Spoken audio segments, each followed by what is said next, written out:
Satchidananda Guru.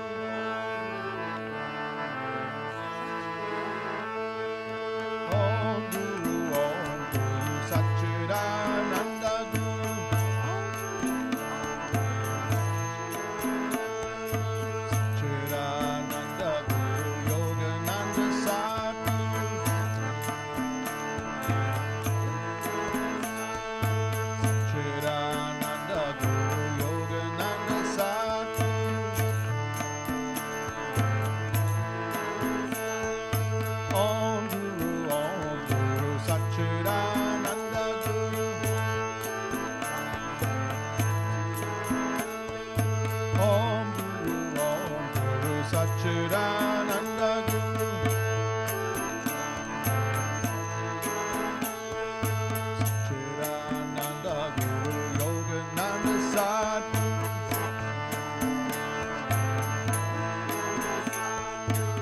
Satchidananda Guru, Yogananda Sadguru. Om Guru, Satchidananda Guru.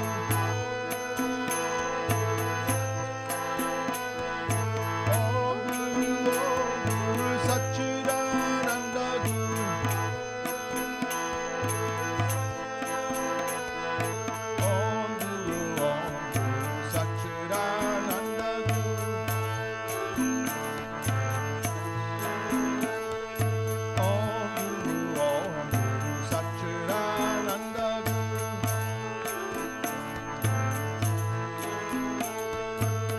Satchidananda Guru, Yogananda Sadguru.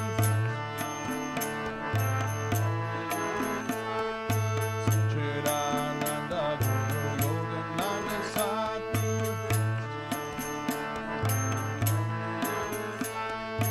Om Guru, Satchidananda Guru. Om Guru, Satchidananda Guru.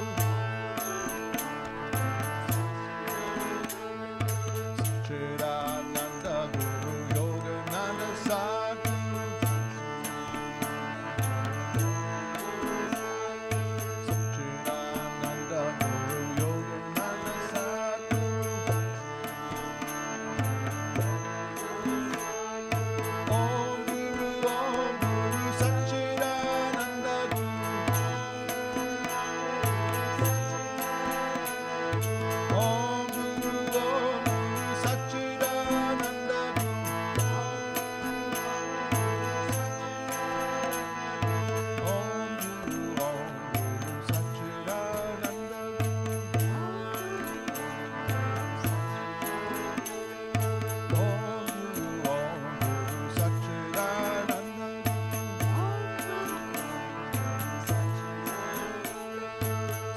Satchidananda Guru, Yogananda Sadguru. Satchidananda Guru, Yogananda Sadguru. Om Guru, Satchidananda Guru. Om Guru, Satchidananda Guru. Om Guru, Satchidananda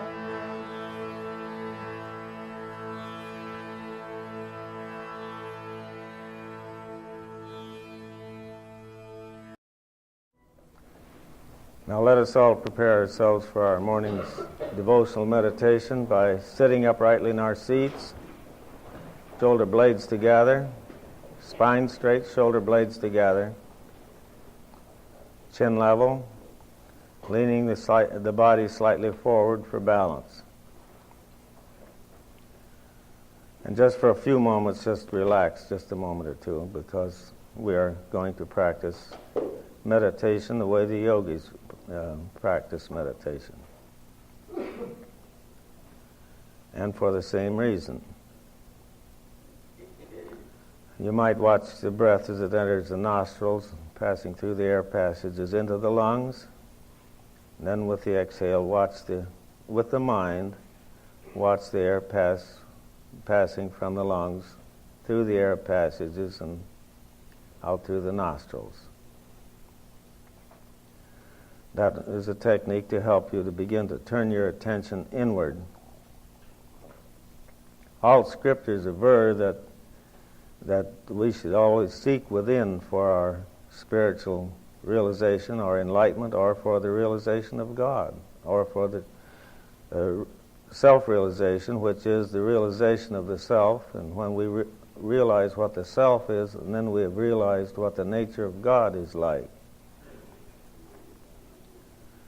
And the idea of yoga meditation or meditation is to become quiet and still enough so that the mind becomes quiet and still, free from all of its desires, thoughts, worries, and cares. And when we attain that state, then this darkness that we see that we see when we close our eyes changes into a dazzling ocean of light. So the goal of our seeking is just behind the darkness of closed eyes. When you sit quietly and still enough, when you meditate and forget the outer world, and you concentrate then at the point between the eyebrows, so lift your attention now and concentrate your attention by lifting your eyes, and let the mind focus the eyes at the mid spot between the eyebrows. And hold your attention there without wavering, without allowing your eyeballs to move in their sockets, to keep them fixed steady there. And that yoga mudra for meditation is one of the greatest mudras to help to slow down the restless mind. When we begin to look within our own selves, we find that we have a very serious condition there. Our mind is restless and wayward, and we have no control of the mind. That is, for most people at least, or except those that train themselves like the yogis do, really have no mind control at all. And that's because they're in a restless state, in a wayward state, and the mind needs to be brought back into self-control. Because there's no power greater than concentrated energy that the mind can generate if the mind is one-pointed. So the idea of yoga meditation is, or transcendental meditation, call it whatever you will, as the Mahesh Yogi has brought to the West, because there's a need for, in this coming age, and the science for the new age will be the science of going within oneself to find the answers necessary for all human needs.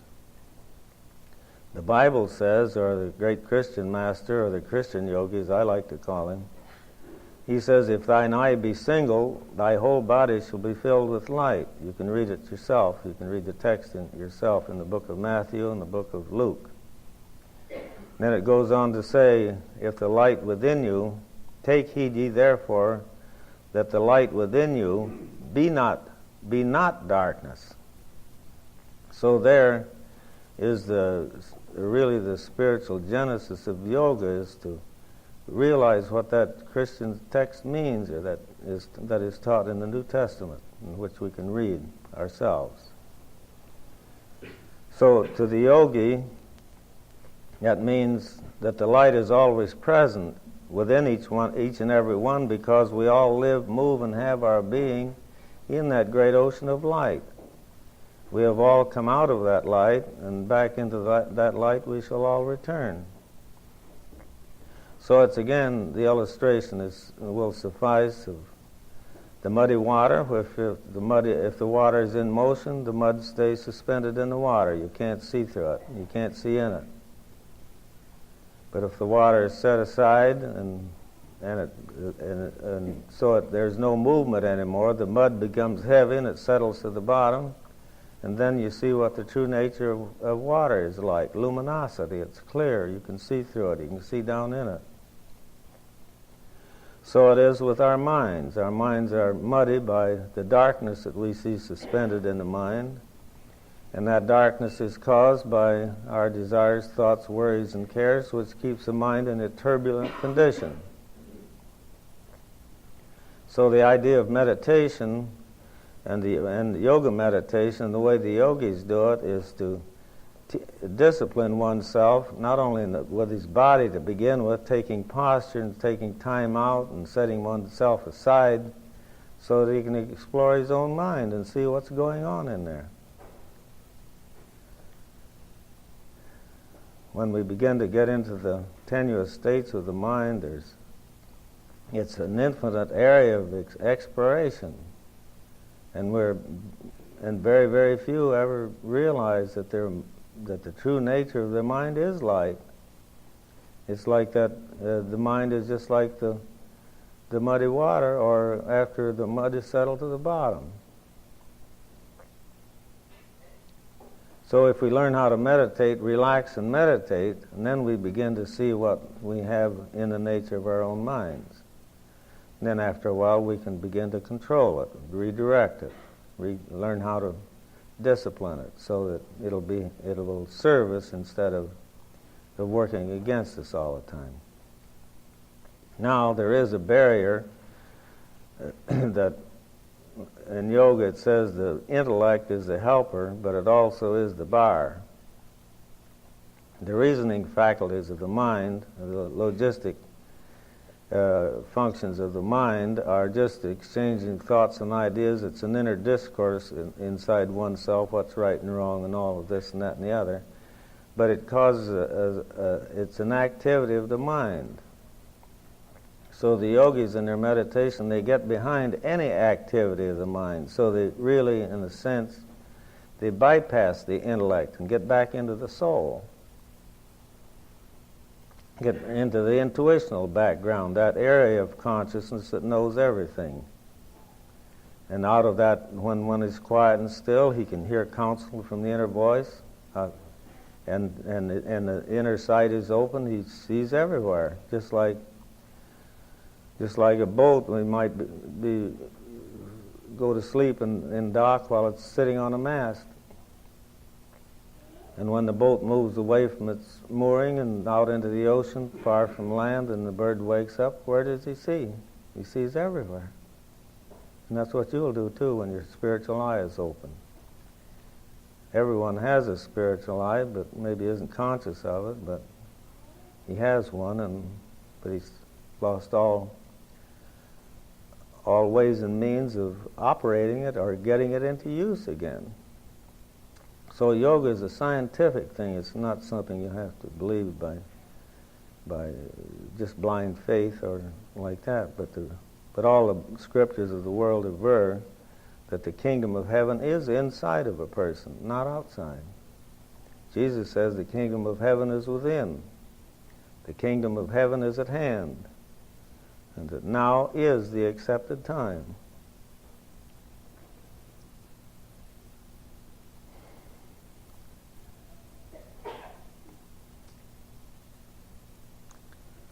So let us now, just for a few moments, sit very quiet and still. Keep your attention focused at the point between the eyebrows and allow yourself to become very quiet and very still.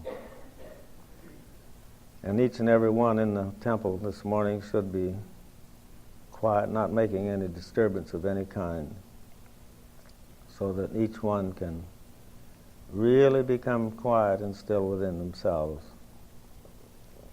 And those who have come here Sunday after Sunday for yoga meditation are receiving great benefits. And for those of you who are here for the first time this morning, it will not hurt you to do this experiment.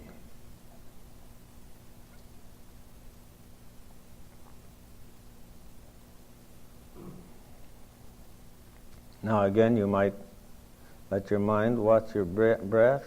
It's a little technique of helping to get one settled down and quiet. But keep your attention of the eyes focused at the point between the eyebrows. Now you can keep going with that to such a degree that you'll forget all about your body, you'll forget all about yourself, and when you do that, then the greatest of all miracles takes place. This veil to be rent asunder is also mentioned in the Bible, and then we will find ourselves in that great dazzling ocean of light that permeates the universe. Like nectar streams its boundless love, filling the hearts of men with joy. The very thought of his compassion sends a thrill through every limb. How can one fittingly describe him through his abounding grace? The bitter sorrows of this life are all forgotten instantly. On every side, on land below and sky above, beneath the seas, in every region of this earth, men seek him tirelessly, and as they seek him, ever ask, where is his limit, where is his end? Pure wisdom's dwelling place is he, the elixir of eternal life, the sleepless, ever wakeful eye, the pure and stainless one. The vision of his face removes all trace of sorrow from our hearts.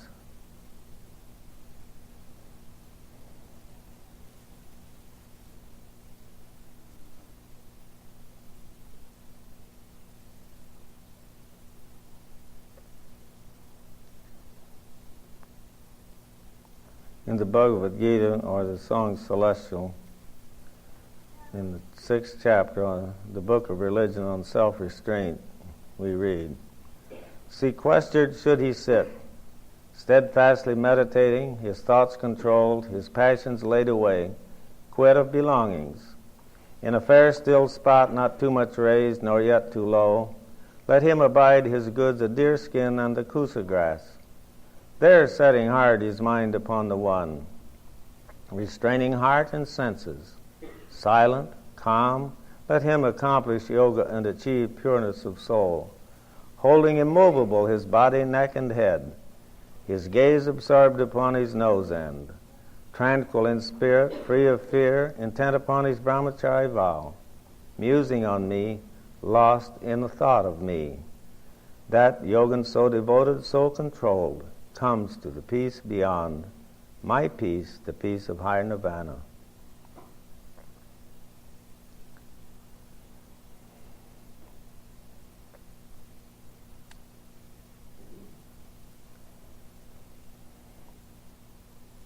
Then it goes on to say, through practice, steadfastly the will must toil thereto, till efforts end in ease, and a thought has passed from thinking, shaking off all longings bred by dreams of fame and gain, shutting the doorways of the senses closed by watchful ward.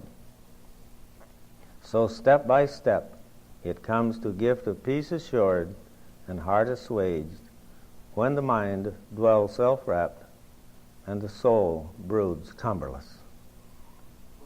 But as often as the heart breaks, wild and wavering from control, so oft let him recurb it, let him rein it back to the soul's governess, for perfect bliss grows only in the bosom tranquilized, the spirit passionless, purged from offense, vowed to the infinite. He who thus vows his soul to the supreme soul, quitting sin, passes unhindered to the endless bliss of unity with God or Brahma. He so vowed, so blended, sees the life soul resident in all things living, and all living things in that life soul contained. And whoso thus discerneth me in all, and all in me, I never let him go, nor looseneth he hold upon me. But dwell he where he may, whate'er his life, in me he dwells and lives, because he knows and worships me who dwell in all which lives, and cleaves to me in all. When a man sees everywhere, taught by his own similitude, one life, one essence in the evil and the good, hold him a yogi, yea, well perfected.